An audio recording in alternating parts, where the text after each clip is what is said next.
with corporations, with public sector organizations on gender equality issues. Today's title of the lecture is Man, Masculinities, and Power, and I'm so happy to say it's going to be delivered to courageous Karazinites by Professor Kіммел to express his support to our university.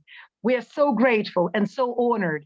This lecture is a part of a lecture series pioneered by Vasil Karazin, Kharkiv National University, a lecture to victory, world speakers in support of Vasil Karazin, Kharkiv National University. This lecture is going to be the 12th within this initiative.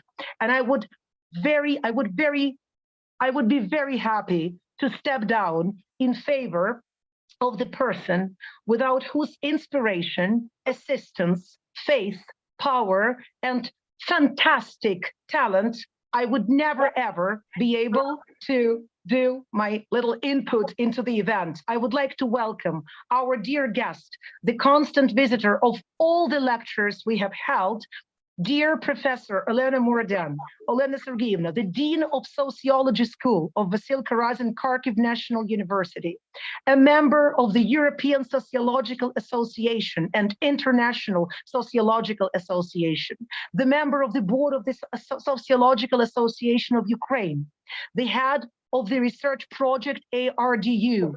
Olena Sergeyevna teaches university courses such as gender studies, sociological comparative studies, and many interdisciplinary courses. Dear Olena Sergeyevna, I'm very privileged to give the floor to you for the words of greetings of our dear guest, Professor Kіммел. Thank you so much for being with us today and for your constant support. Thank you so much. Thank you, dear Alina. I'm very welcome everyone here in this online Karazin University, and especially I'm very welcome Mr. Michael. It's my big honor to be a part of this lecture, to be a listener. I can say that I'm your big fan. Very pity that before I just watch a lot of video on YouTube, and actually people who didn't do it, please use this. We will be one of millions and millions people who enjoyed that really inspired talks about why gender equality is so important. And especially for many years, as soon as I teach courses on gender studies, I have starting my course with that video very popular on TED about why it's important for men also. As for me, as I always say, it's impossible to say and explain it easier and more successful. And especially big thanks that you accepted our invitation to talk about this topic, because now much more people can will enjoy this lecture, because we have live stream also, because especially nowadays during the wartime, gender aspects of all that social changes, it's something that we experience here. From one point of view, we started, from my point of view, started this way to gender equality plans to realize, to implement it. But from another side, we have a lot of changes between the gender roles, different care aspects, etc. So that's why it's so important to talk about the topic that is not so really popular maybe in Ukraine, about masculinity. And that's why I'm very grateful, and I really hope that one day our Karazin University will be, and all Karazin University community will be able to see you here in offline regime, as I know that you visited Ukraine before, and I know that lucky people from Kyiv Mohyla Academy, for example, like students had this idea to listen to you. So I really hope that one day it will be reality for us. But for now, this online lecture is really a big privilege for us, and thank you for this. Well, thank you so much. It is really an honor for me to be speaking to you. Just notice over my shoulder here, you'll see this in many, many American houses now. You'll see that Americans stand in solidarity with Ukraine everywhere you go. You see it when I walk in my neighborhood, I see Ukrainian flags everywhere we go. So know that the rest of the world stands with you. It's also important, I think, and this is, I'm going to speak very personally for a moment. it's very important at this moment to record in your head what's happening in your daily life. And I'm telling you this for the following reason. My father fought in the Second World War because growing up in New York, he wanted to go fight Nazis. So he went into the service, and my grandfather fought in World War I. And I asked my father, what is it like to be in a war and not know how it ends? Because after all, I studied the Second World War from the point of view of now, right? We know the ending. But what's it like to live in a moment when you don't know how it ends? The indeterminacy, the uncertainty, the confusion. Record this, because your children will ask you this. When did you realize you will win this war? When did you realize that the tide was turning? How did you know? Remember this, because your children and grandchildren will ask you, I promise. So having said that, I just want to echo one thing that the Dean also mentioned. It's been my pleasure to come to Ukraine twice. Once as a tourist to watch the Euros in 2012 in Kyiv, and then again to lecture in Kyiv in I think it was 2017 or 2018. And for the translation of my book that I wrote, Guy's Guide to Feminism, which is now available in Ukrainian. I've always, and it really, and I have to say, some of you may already know this about me. My family comes originally from Ukraine and Belarus. Like every other Jewish immigrant to New York, this is where we come from. So I have a special connection to you all. So let me begin to tell you what I want to talk about. I want to talk about men. I want to talk about what it means to be a man. I want to talk about how masculinity works. But in order to do that, it is absolutely essential that we begin the conversation by talking about women. And the reason for that is very simple. Women changed everything. Women have changed the entire landscape in which we live today.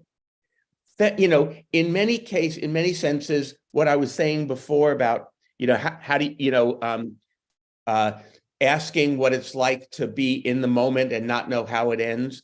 Feminism, from my perspective, has already been an enormous success because it's done four important things for women.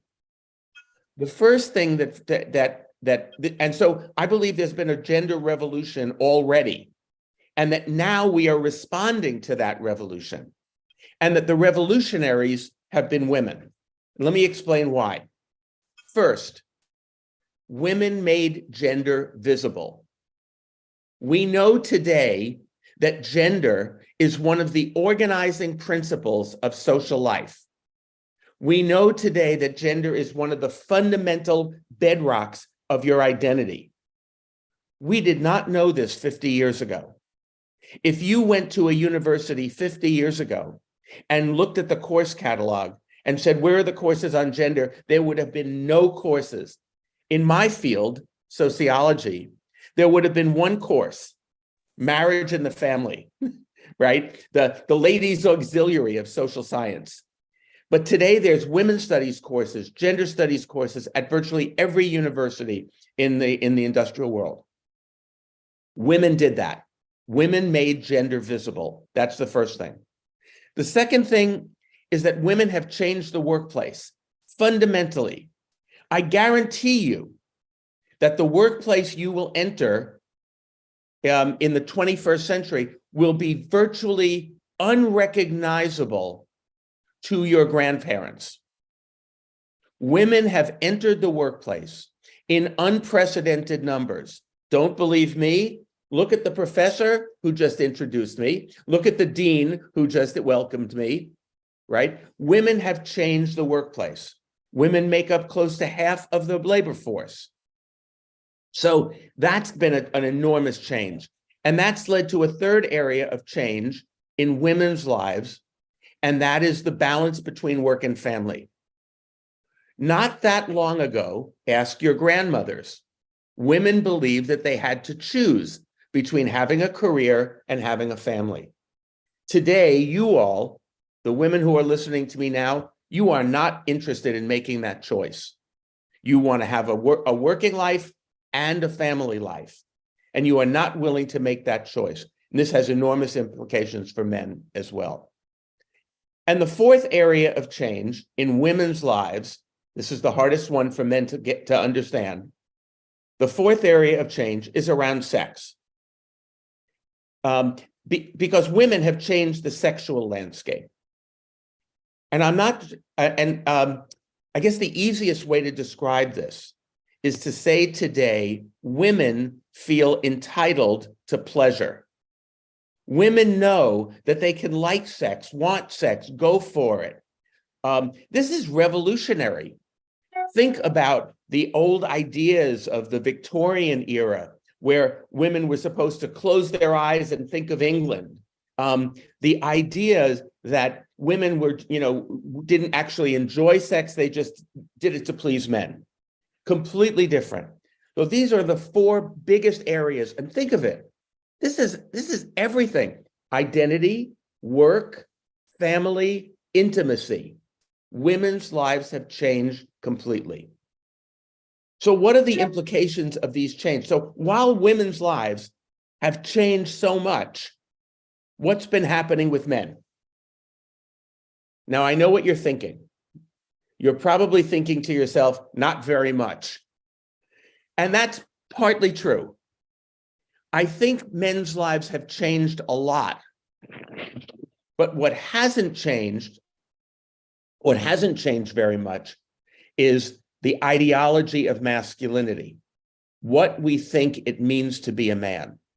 So men's lives have changed, but the ideas we have in our heads remain relatively the same. So I will talk about this in a few minutes. So let's take those four areas of change. Let's go first with the idea that women made gender visible. Because now I'm going to put out what are the challenges for men, right? While women's lives have changed so much, the ideology of masculinity has remained the same. What's that ideology? Well, one psychologist once said that there are four basic rules of masculinity. So men have to follow these four rules all the time, and they'll be okay as men.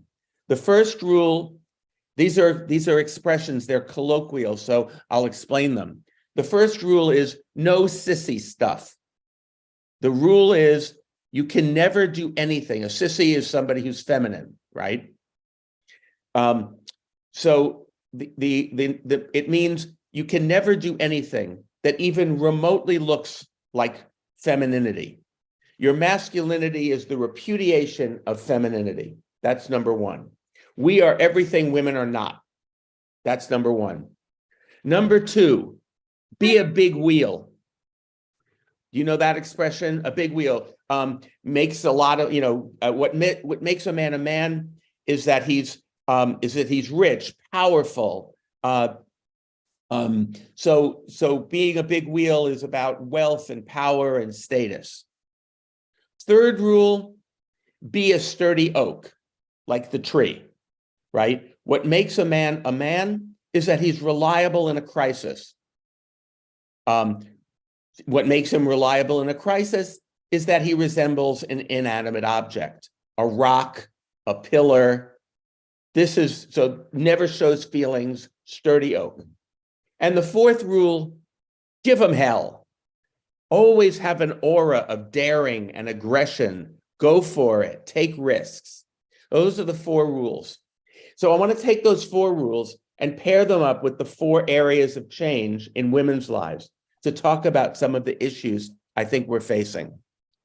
Now, the first area of change in women's lives, remember, is women made gender visible. This is central. When I say the word gender, what gender do you think of? Women. In fact, if I said, let's have a conversation about gender, you'd say, well, okay, it's about, we're going to have a talk about women. In fact, we even say women and gender studies. And this is fine, but we don't think, because men don't see gender.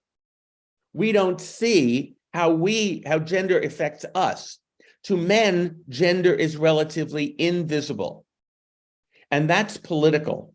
So I'm going to tell you my own story about how I first began to think about this.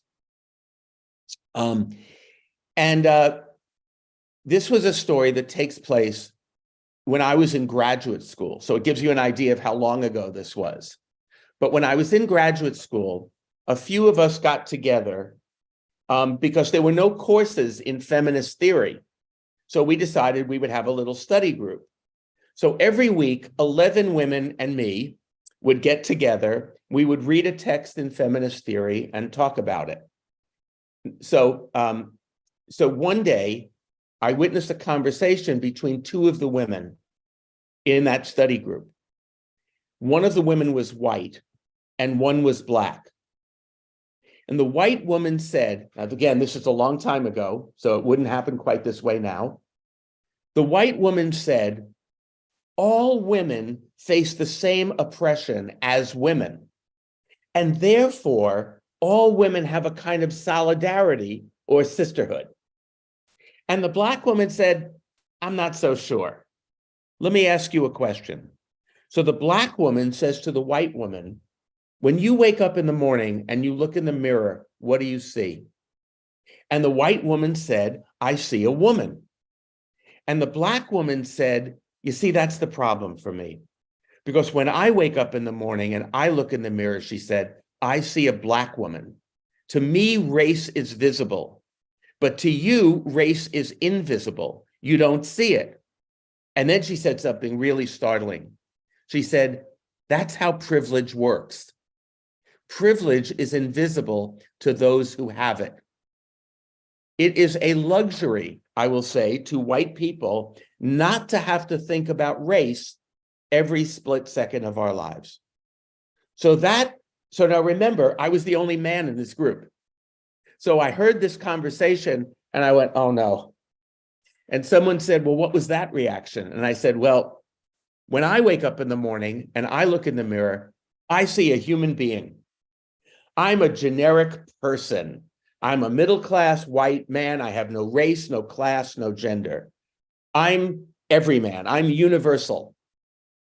So I like to think that was the moment I became a middle-class white man. That class and race and gender were not about other people, but they were about me. I had to start thinking about them myself. So our first task to engage men to support gender equality is to make gender visible. And doing that, of course, is political. As I've said, it's making privilege visible. So that's our first task. Now, what's the second area of change in women's lives? The second area of change in women's lives is the workplace. Oh, before I get there, let me just go back.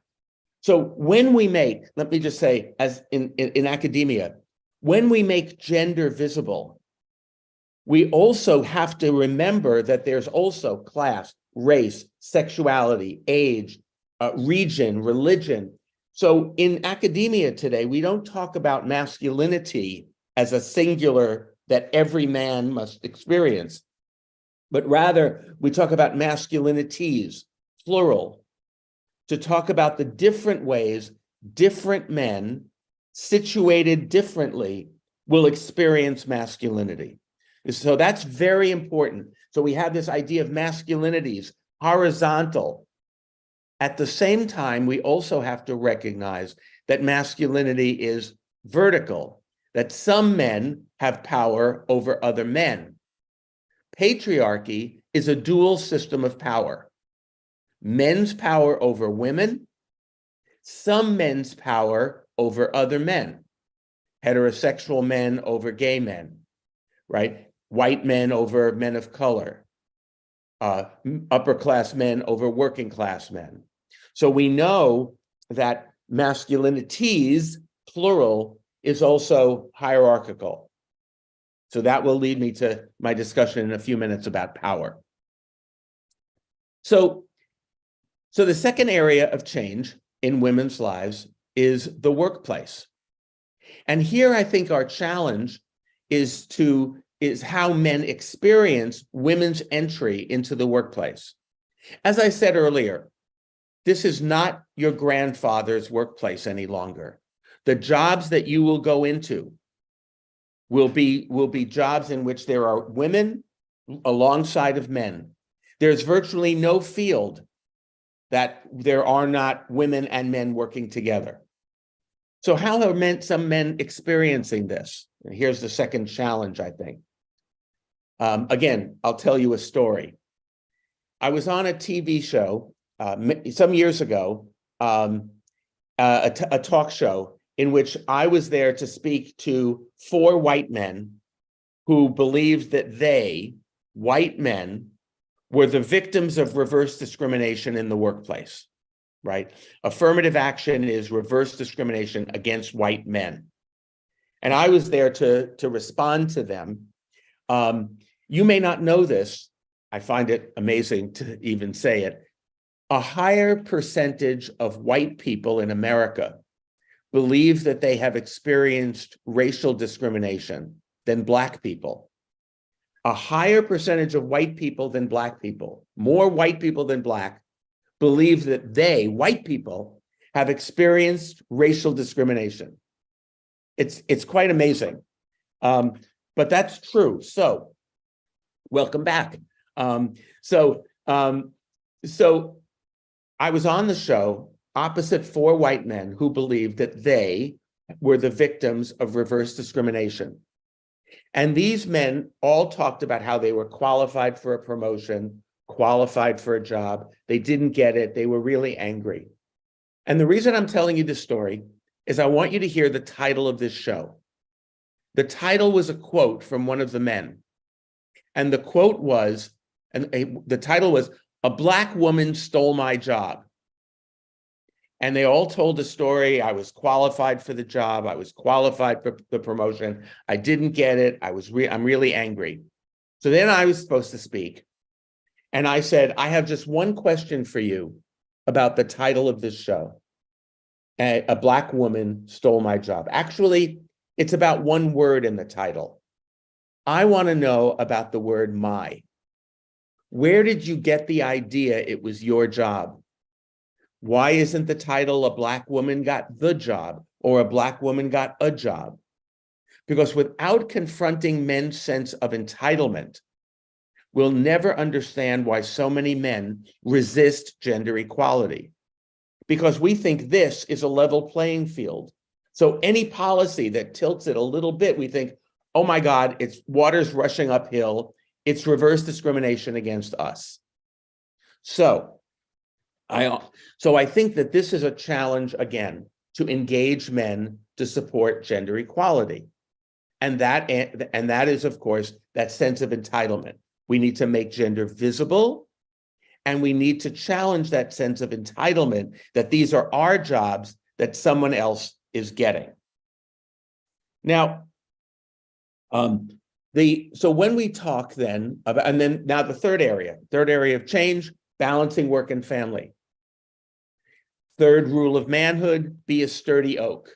What we thought it would mean to be a real man makes it more and more difficult for us to be the kind of parent, the kind of father, the kind of partner that men say they want to be.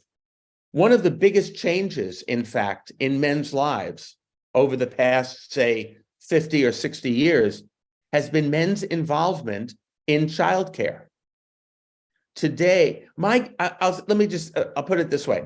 I don't think my grandfather would have known what a diaper was. right? I think you call them diapers or nappies, right? Whatever. My grandfather had never seen one. My father changed some, and me with my son, I think it was probably 50-50 with my wife. Why? Because, and today, if you're, a university student and a man, you're going to be changing plenty of diapers. Why? Because we are much more involved with our children than any generation ever.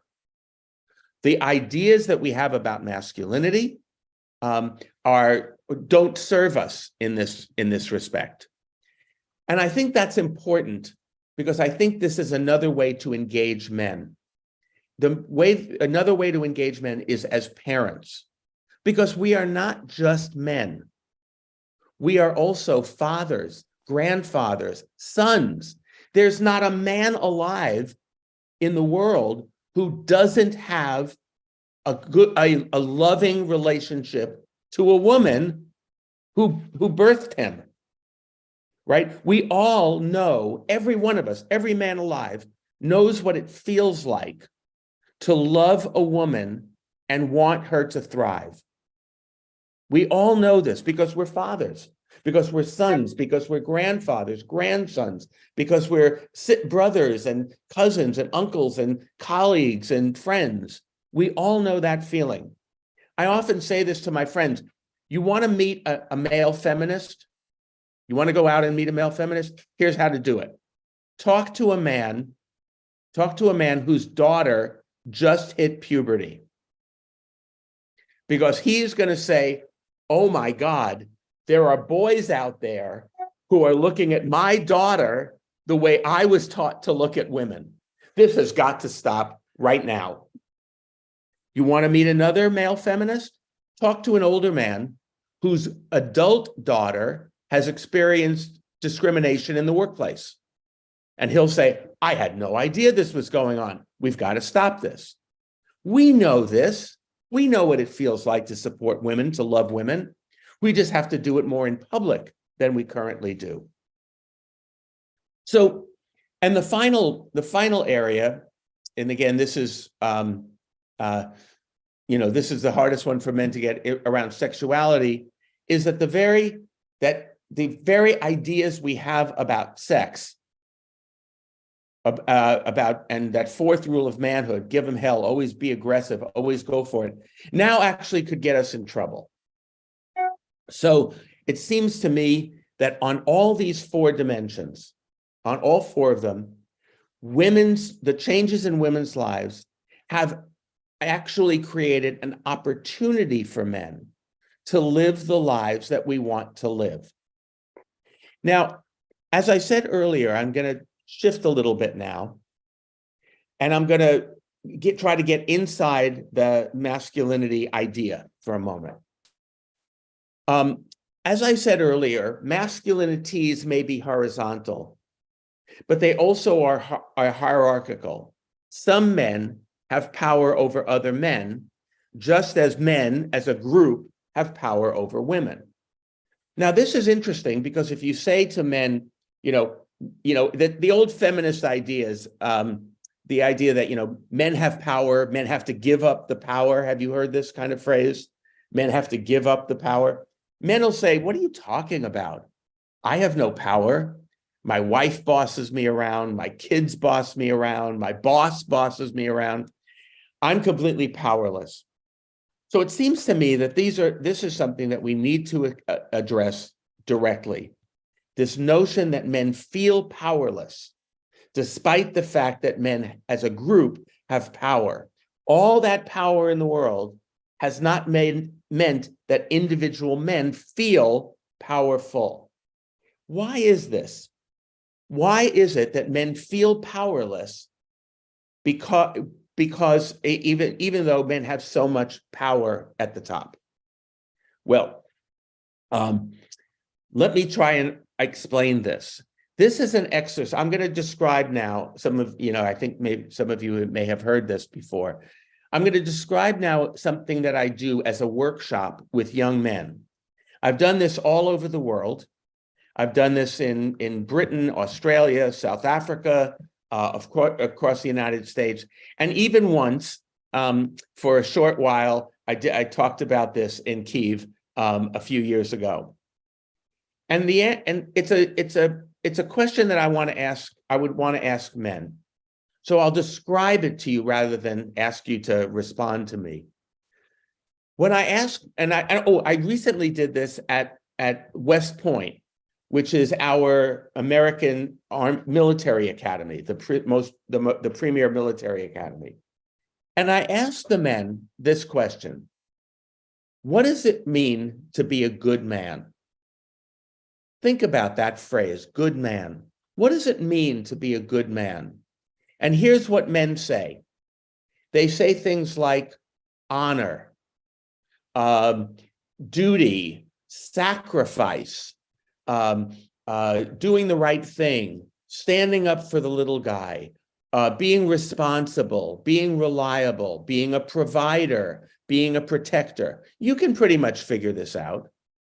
Being a good man means being reliable, responsible, standing up for the little guy, doing the right thing. So I asked them, where did you hear this? Where did you learn this? And they say, I learned this, it's our culture, it's everywhere. It's the Judeo-Christian heritage. It's the 10 Commandments, it's the Sermon on the Mount. It's everything we know about what it means to be good. And by the way, this is really what it means to be a good person, I think. But men experience this as being a good man. Okay, so this is what it means to be a good man. Now, I asked them then, tell me if those ideas stay in your head, the responsible, reliable, do the right thing. When I say this, man up, be a real man. And they say, oh, no, that's completely different. Okay, what does that mean? Being a real man means being strong, tough, aggressive, competitive, never showing your feelings, never crying, never showing any weakness. Okay, that's what it means to be a real man. Quite different from what it means to be a good man, right? So I say, where did you learn that? And here's what men say. From my father, my coach, my male friends, my older brother. So here's what I think is the most important lesson that I can possibly talk about today. The difference between being a good man and a real man is something that is in our heads. We know what it means to be a good man. We also know what it means to be a real man. And we know who is watching us when we prove our masculinity. It's other men. For that reason, I say that masculinity is homosocial. Let me be very clear about what I mean. I'm not saying homosexual. Homosocial means that your masculinity is constantly being watched, constantly being observed, constantly being scrutinized and judged by other men. It is men who police you. The most important element of masculinity is what I call gender policing. It is that other men are watching you. Now, how do I know this? This is I don't know if this is true in Ukraine or not, but when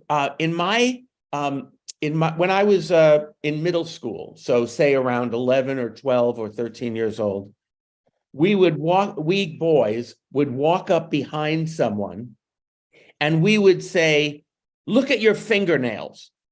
Does this have any meaning to you? If you look at your fingernails like this, curl your fingers toward your face, that's fine. But if you look at your fingernails like this, that's seen as gay. Do you do the same sort of thing here in Ukraine? Okay, how about looking at the bottom of your feet, how you cross your legs, how you walk, how you talk, how you express yourself. Do you show any emotions? Everything you do is constantly being watched by other men. So here is, I think, this is the fundamental, the most crucial aspect of masculinity, is that masculinity is performed for other men. And here's what I know about this.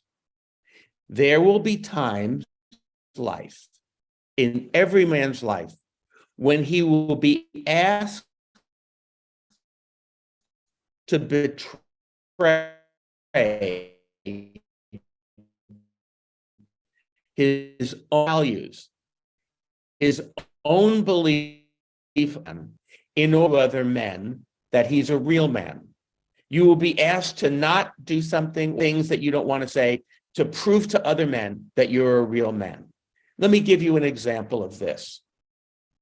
When I was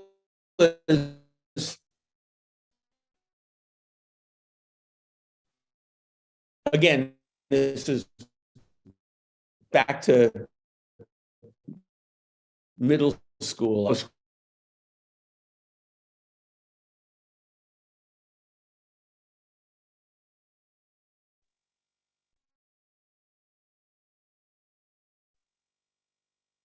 I lost you for a moment. Is everything okay? Can you hear me again? Yes, yes. Okay. Don't know what happened, but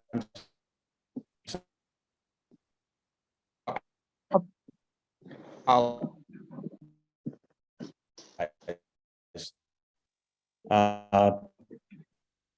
you know. So where was? So I was telling you, there's a boy in my it's also, just to warn you, it's telling me that my internet connection is unstable. So if you stop hearing me or seeing me, let me know, let me know somehow. Turn your mic back on or something. I'm hoping. Okay, hopefully it works now, it says. Okay. All right, Alina. It's okay? Okay. It's okay now. Thank you. Sorry. All right. So in the gym, in the locker room, there was a boy. Note not working. I'm gonna look at the chat. Hold on. It says it works. It works. It's working. Okay. Okay. Thank you. Someone said no. Okay, great.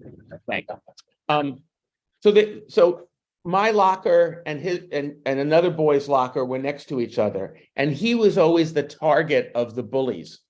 So the guys would come in and they would push him against the locker and they would yell at him and stuff like that. Now, what are you supposed to do when you see somebody being bullied? We know the answer to this. Every man knows the answer to this. You're supposed to do something. Stand up for him. Try to stop it, right? Do the right thing. Stand up for the little guy. That's what a good man would do. Well, at that moment in my life, that's when I pulled back. That's when I walked away. That's when I said I was too scared. I was 13. I was too afraid of the bullies. I thought then they would come after me. So that was a moment. Now, the reason I'm telling you the story, this happened like 60 years ago, and I still remember it. And I still feel ashamed of myself. I still feel badly for what I did, that I didn't do something, that I didn't intervene. This is the story I feel like I need to tell my own son. Not how great I am, not how awesome I am, but the times that I've betrayed it. Now, why is this so important? Because I am not interested in engaging men to be more like me or to be more like some idea. It's the idea. I want them to be more themselves. I want them to be able to support themselves in authentically who they are, who they really are. I want them to be, they say they want to be a good man, but they're too frightened very often to do the right thing because they're afraid of what other men will say. And the thing, of course, that everybody knows that that men will say is, "That's so gay," right? "That's so gay" is the single greatest, most common put down everywhere in the US, in middle school, high school, university. That fear of being seen as feminine, as effeminate. So my argument here, I want to engage more. I think it means to be a good man, not what I think, what they think. How do that? Well, I believe if masculinity is enforced, is for other men, that idea of what I call homosociality. Men perform masculinity to the judgment of other men. If that's true, then it has to be with other men. So what then enables young men? What enables young men to navigate this world of gender policing? One, they navigate this world of gender policing. The first one is what they call a charismatic adult, right? A charismatic adult is simply a grown-up who sees you, who gets you, who understands you. This can be a parent, it can be a coach, it can be a priest, it can be a grandparent, it could be a teacher. Anybody who gets you, who sees you. Every single person who has succeeded in the world has said, one of the reasons that was because my mother encouraged me, my father encouraged me, they took the time to do this, or my coach took me aside and said, "You can really be successful." Some charismatic adult. Second thing, so if you're thinking about how to help the young men in your lives navigate this world better, the second is a good friend. This is absolutely central. Why? Because, and I know that the other guys are saying this about you, but I know you, I see you, I get you. And so for me, I've had about 10 years old. He's remained my best friend all of these years. My son is his godson. I am his son's godfather.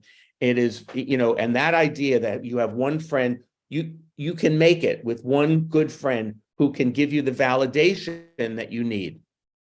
And the third thing, and this is really interesting because I think this is a major change in young people's lives, is a good female friend. Now, a good female friend, now I'm not talking about a girlfriend, I'm talking about a girl who is a friend, right? I know parents have trouble with this, like their daughters say, "No, Dad, he's a boy and he's my friend, but he's not my boyfriend." And parents go, "I don't get it," because this is for you all, for students today, this is the biggest change in your lives. And it is the thing that makes me most optimistic in the world today. So that's why I'm going to close with this. But by this I mean cross-sex friendships are the single biggest change in young people's lives. I would be willing to bet that all of the students who are listening to me right now have a good friend of the opposite sex. But I would be willing to bet that your parents do, and none of your grandparent. This is the generations. And the reason is very simple. Women have the world. Women change the workplace lives so that they don't think of the idea. I would be willing to bet, as I've just told you, every one of you has a good friend of the opposite. What are the politics of friendship? Who do you make friends with? You make friends with your boss? You make friends with your subordinates? No. You make friends. The language we use is peers. The language we use is equality. We make friends with people we consider to be our equals. So here's what makes me optimistic. Young people today, my students, have more everyday experience with gender equality in their personal relationships than any generation that has ever lived, ever. This has to be good, right? This has to be good going forward. We have more experience. Think about how this is going to work out in your family. Think about how this is going to work out in your workplace. As you move through your lives, you will have much more experience with gender equality. And here's my very last point then. I thought I would end on a kind of more sexy topic. Remember that fourth area of change in women's lives around sexuality. Here's what we know, because I'm suggesting that in our personal lives, as well as our public lives in the workplace, we are experiencing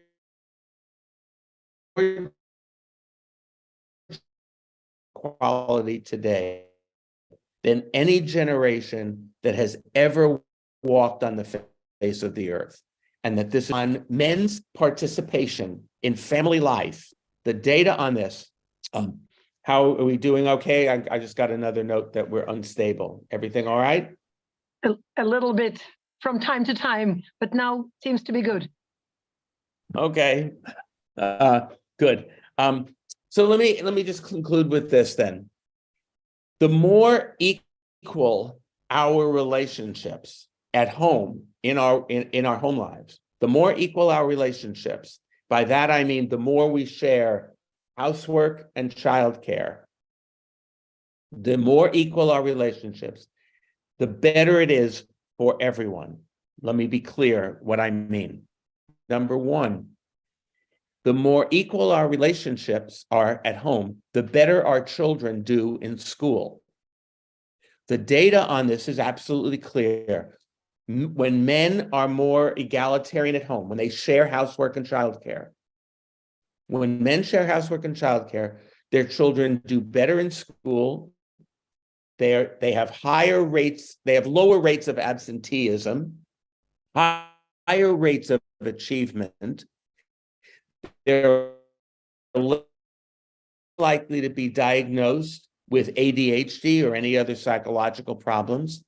They're less likely to be put on medication, and they are more likely and less likely to see a therapist. So the more men are egalitarian at home, the better their children are happier, healthier, and do better in school. Okay, that's one thing. Second, the more egalitarian men are at home, the happier their wives are.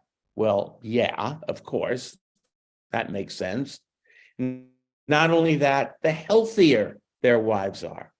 Their wives are more likely to go to the gym. They're more likely they're less likely to see a psychiatrist. They're less likely, they report higher levels of marital satisfaction. Okay, when men are more egalitarian at home, the men are happier and healthier. They smoke less, they drink less, they take drugs less often. They are more likely to go to a doctor for a routine screening. They are less likely to go to the emergency room. They are more likely, they report lower levels of depression, much lower levels of seeing psychiatrists, etc. So when men are more egalitarian at home, the men are also healthier and happier. And finally, if that's not enough, when men are more egalitarian at home, they have more sex. Now, these data are collected over a really long period of time. So I don't want any of the guys out there who are listening to me now going, oh, that's great, I'm going to do the dishes tonight. This is over a long period of time. But it makes a certain amount of sense. And by the way, I don't know if you, I suspect that there's a Ukrainian edition of Men's Health magazine, but they recently had a cover that said, housework makes her horny, right? Now, that's not when she does it, when he does it. The idea that the more egalitarian our relationships,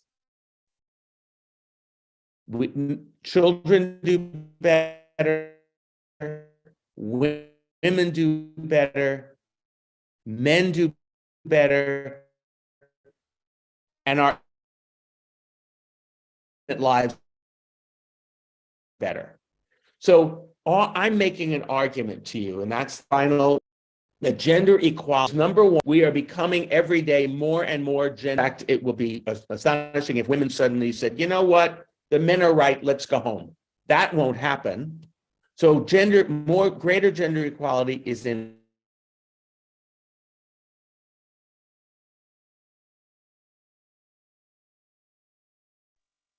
Seems we're having a little connection problem. Dear Michael, can you hear us? So sorry about this. It's totally fine. We can hear you now. I can. Thank you. Can you hear me? Hear you now. Yes, right now, yes. Okay, I'm very sorry. Oh, good. Great. I'm just at the very last thing I want to say. Gender equality is inevitable.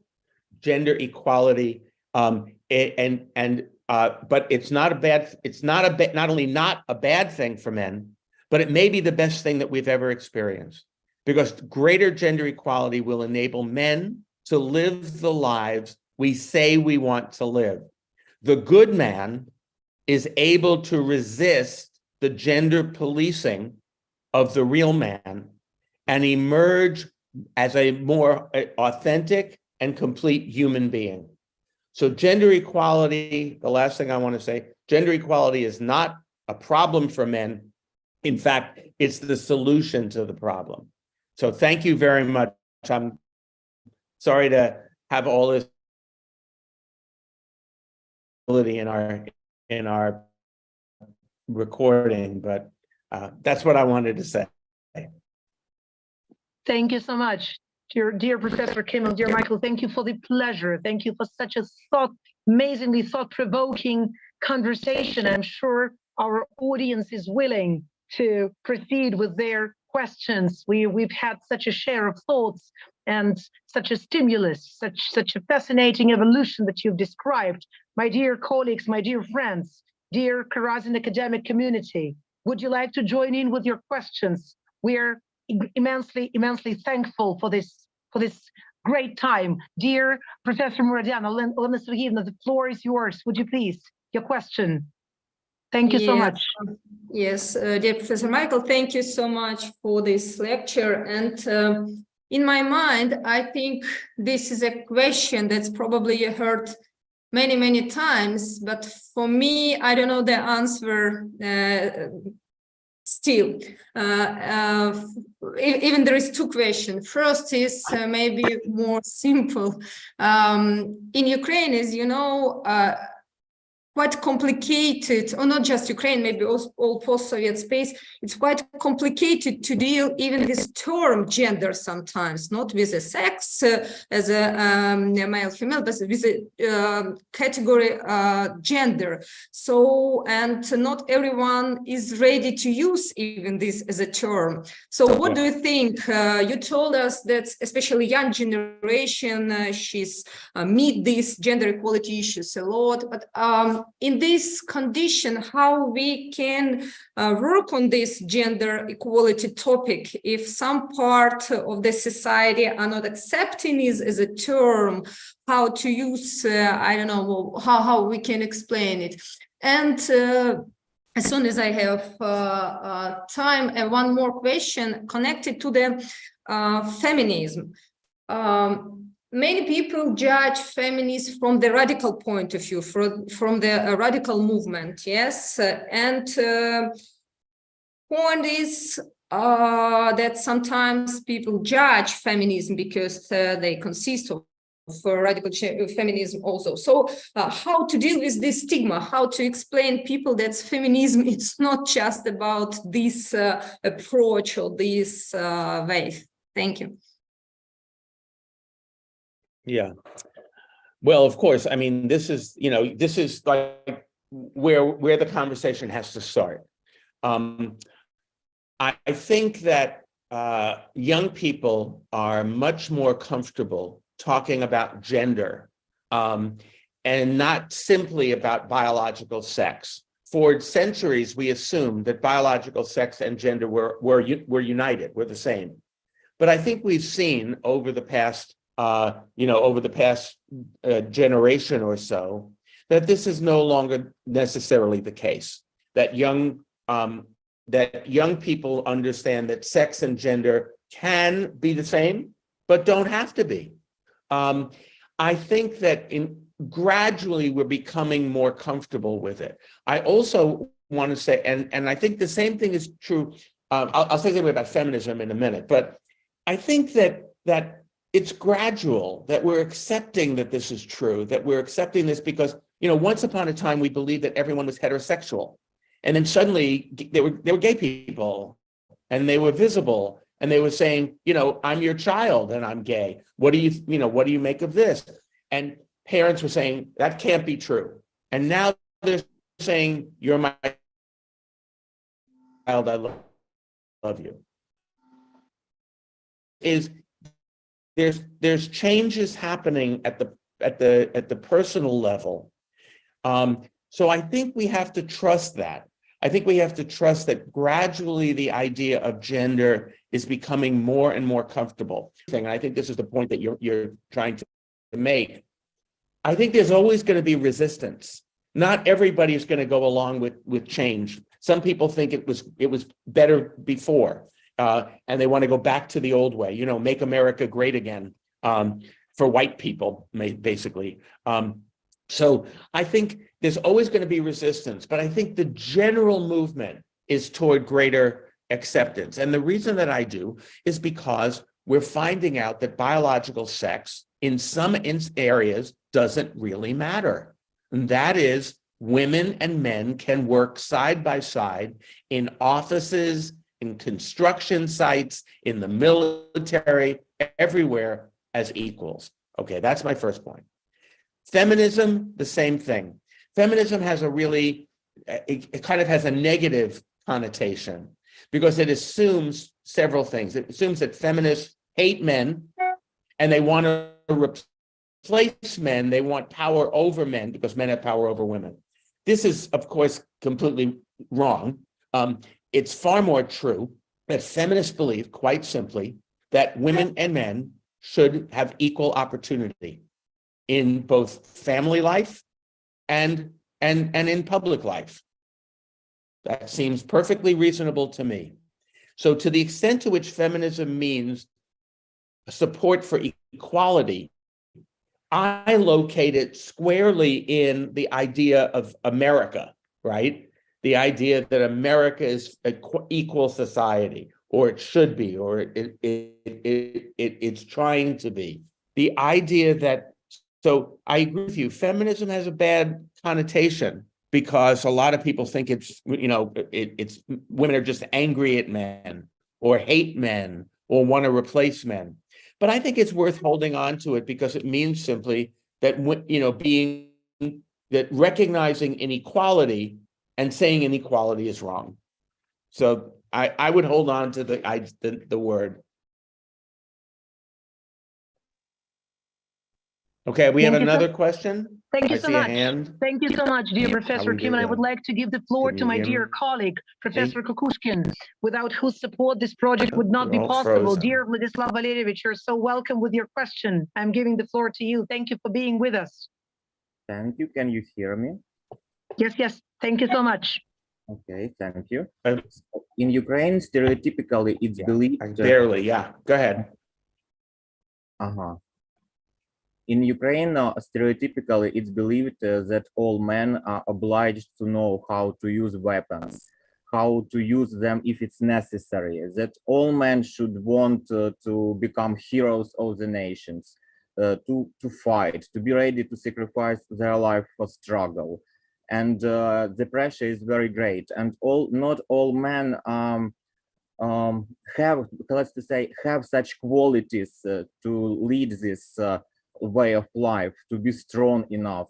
And compulsory military service, which is in our constitution, is not working well for man's psychology and their moral state. How can we make a difference? How can we fight that and to lead our country to, let's say, more democratic way of development? Well, I don't want to intervene in Ukrainian policy. However, I will say this: it seems to me that when you are invaded by a foreign army, you mobilize the nation. You don't mobilize some people. You mobilize the whole nation, but you mobilize the nation in a variety of ways. There's a lot of different ways people can serve the nation in this moment. Not just fighting, although you need people, of course, to fight, but you also need people to work behind the scenes. For example, everyone knows war is trauma. We need people to work with those who have been. We need people to work with those who have seen, it's been in battle, able to go to civilian life. Entire nation welcoming them, also providing therapy, providing help and aid. So all I would say is I would recognize all of the different ways people can contribute in addition to fighting in the war, but in all of the backstage ways that men and women can support the effort. So the important thing, it seems to me, now speaking as the son of a veteran in the second in the World War II, I think it's important as what we learn now. This is what I said at the very beginning. Remember when I said, it's important to if you don't know how the story ends, to keep aware of it, because you're going to want to remember this. What was it like for my relatives to live in a village in which their neighbors began to turn them in and murder them? That's what happened in my family. That's what happened to millions of Jews in Europe during World War II. Their own neighbors, right? What was that like? So my feeling is you need to have their entire, you need to mobilize the nation to support the effort to repel the invaders, period. Everyone has a role to play. It's not always military. It is many other ways that we can support that. Thank you so much. Thank you so much, dear Professor Kіммел. We've got another question. Miss Lisa, would you please voice your question? We see your hand. You're so welcome. Would you please? Thank you a lot. So I'm here with grateful. my husband. We're actually listening the lecture together. And my husband have a question regarding the topic that Mr. Michael was talking about. Hello, Mr. Michael. Thank you so much for the topic. It's very beautiful. I have two questions for you. The first question is, what To is hear, your personal... I'm sorry, I can't hear Could you you. please bring the microphone a little bit closer? The microphone, you yeah, repeat it? not so good to hear. Can you hear me now? Yes. Yeah, I guess it should be fine right now. Can you hear me now? I can hear you now a little. Yeah. Yeah, okay. So Yeah, go ahead. my question is, what is your personal views on other genders that are been Oh dear. popular Not in really. the West I can't. at the moment? That they claim that we also Yeah. like have gender rights, which you are speaking about right now. And gender roles in general.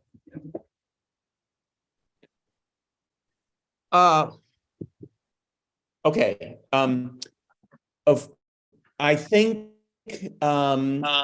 there has been there's been kind of an I'm sorry. Sorry. What? You are continually freezing. I'm sorry to say. Freezing, Can you hear me? Now, yes. Okay, better. All right. I apologize again. It's, possible our Wi-Fi is unstable, yours, but the question, as I understand it, is about other genders. And I think that this is, this is a frontier, and it's somewhat difficult to, fully navigate it. I think we've lived in this world, as I said earlier, where sex and gender were seen as one. Your biological sex determined your gender identity. And I think partly through the movement of gays and lesbians initially, that sex, gender, and sexuality were not always unified. And now I think we're finding out that sex itself is much more varied than we thought. That gender identity is much more varied. That we're not, that we sometimes are, that if you have a normal distribution, most people fall in the middle, but some people don't. Some people fall on one side or the other. Some people are kind of in the middle. And I think that medical technology has enabled us now to feel more comfortable in our own bodies. Now, I have I don't claim to speak for transgender people. I don't claim to understand it, being someone who is cisgender myself, but I do think that there's a possibility in all of this to be more creative, to be more, to see ourselves in multiple ways. I think this is ultimately liberatory. I think it's ultimately freeing for people a straitjacket. So my argument really is, I feel like people are claiming the possibility of expanding our understanding of gender. I'll say it that way. So you think, I'm sorry to interrupt. And can you hear me clearly? I'm not sure. I'm not sure about your plan for this. I'm noticing that. Oh, sorry. Okay.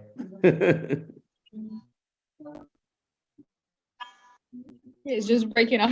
I think it's just breaking Thank you up. so much. Yeah, the I connection really freezes like from the time to topic. time. And Dear Professor Kіммел, do we have time for one more question Picking up, from Miss Anna? I wanted to ask you. I wanted to ask you a question.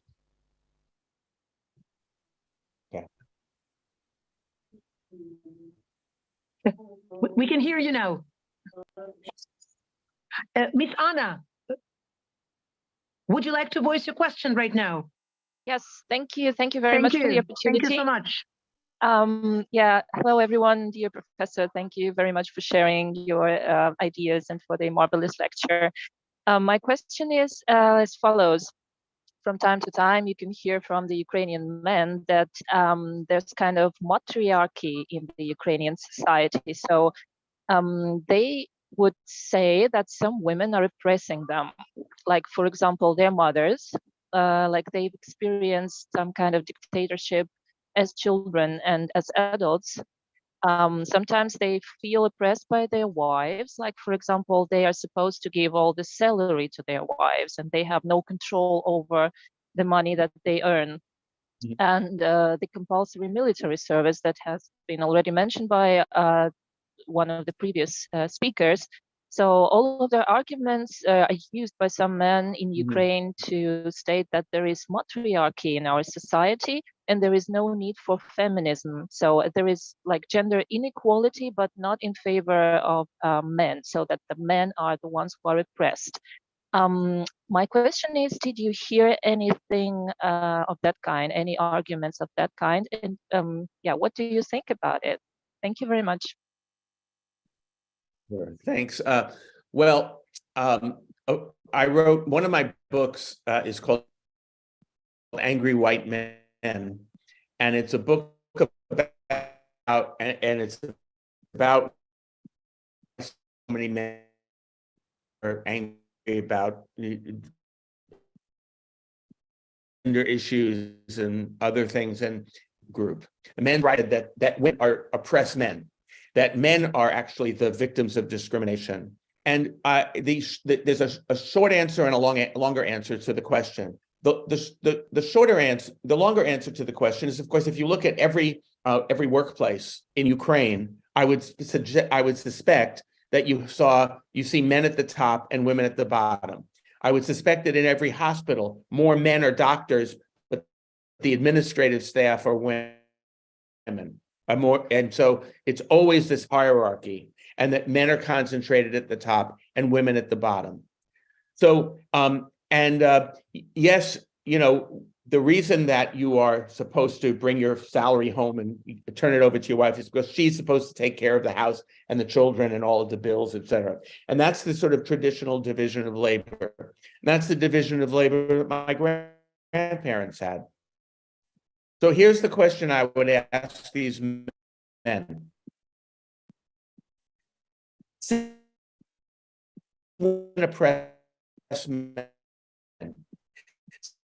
Since Ukraine is a matriarchy, do you want to change that enormous from gender inequality that goes the other way?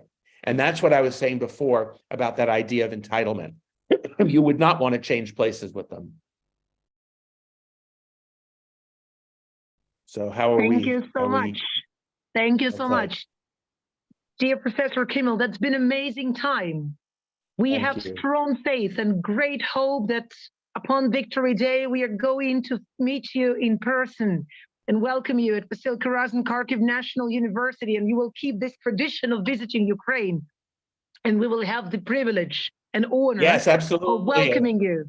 I look forward to it. Thank you. It's Thank been you very amazing. much. I really appreciate Thank you for answering. Thank you for bringing such amazing subjects for discussion. I'll forward all we stand with you, and we will. Yeah.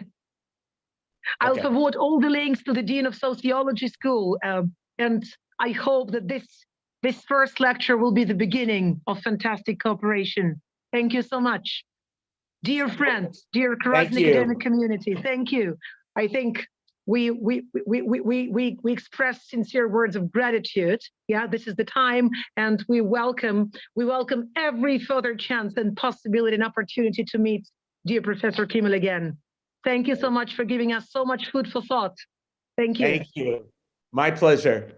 Thank you so much. God bless you. Glory to Ukraine. Thank you so much. Thank you so much, dear friends. Thank you, Olena Sergeyevna. Dear School of Sociology, thank you so much, dear students, for your support and your incredible questions.